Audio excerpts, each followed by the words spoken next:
এনেকুৱা বহু কম শিল্পী থাকে যাৰ যদি ৰহস্যজনক মৃত্যু হয় আৰু সেই ৰহস্যজনক মৃত্যুৰ ন্যায় সমগ্ৰ বিশ্বজুৰি বিচাৰে। জুবিন গাৰ্গক পাকিস্তানত ট্ৰিবিউট দিয়া হ'ল, জুবিন গাৰ্গক ইণ্ডিয়ান আইডলৰ মঞ্চত ট্ৰিবিউট দিয়া হ'ল, জুবিন গাৰ্গক এইদৰে বহু দেশত বহু ৰাজ্যত শ্ৰদ্ধাঞ্জলি জনোৱা হৈছে। সকলো খবৰ অহা নাই, কিন্তু তাৰ মাজতে কিছুমান খবৰ আহিছে আৰু এইবাৰ জুবিন গাৰ্গক সাগৰৰ পাৰত শ্ৰদ্ধাঞ্জলি জনোৱা হৈছে, পুৰীৰ সাগৰৰ পাৰত। পুৰীৰ সাগৰৰ পাৰত শ্ৰদ্ধাঞ্জলি জনোৱা দৃশ্যাংশয়ো সকলোৰে মন চুই যাব, সকলোকে আকৌ এবাৰ কন্দুৱাব।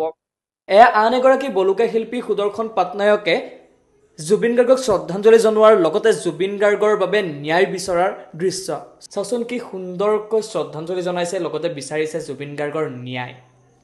আৰু এইদৰেই এতিয়া জুবিন গাৰ্গ আচলতে বিশ্বজুৰি জুবিন গাৰ্গৰ যি সৃষ্টি, জুবিন গাৰ্গৰ যি মহত্ব, জুবিন গাৰ্গৰ যি সত্তা, তাক লৈ আলোচনা হৈছে, তাক সকলোৱে শলাগিছে, তাক সকলোৱে সেই জুবিন গাৰ্গৰ সেই জীৱনৰাজিৰ চমৎকাৰী সৃষ্টি বা চমৎকাৰী জীৱনশৈলী দেখি সকলোৱে তবত মানিছে।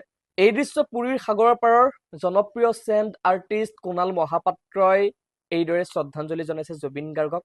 অন্তৰ সঁচাকৈ গৌৰৱেৰে গদগদ হোৱাই নহয়, অন্তৰ আবেগেৰে ভৰি পৰিছে। আমাৰ জুবিন গাৰ্গ সঁচাকৈ।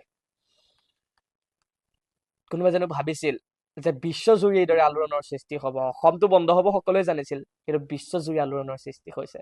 জুবিন গাৰ্গ যিয়ে এই পৃথিৱীৰ পৰা বিদায় লৈও এই বিশ্ববাসীক এক কৰি গ'ল, সমগ্ৰ ৰাজ্যক এক কৰি গ'ল। সঁচাকৈ জুবিন গাৰ্গ অৱতাৰী পুৰুষ। ধন্য আমি, জয় জুবিন দা।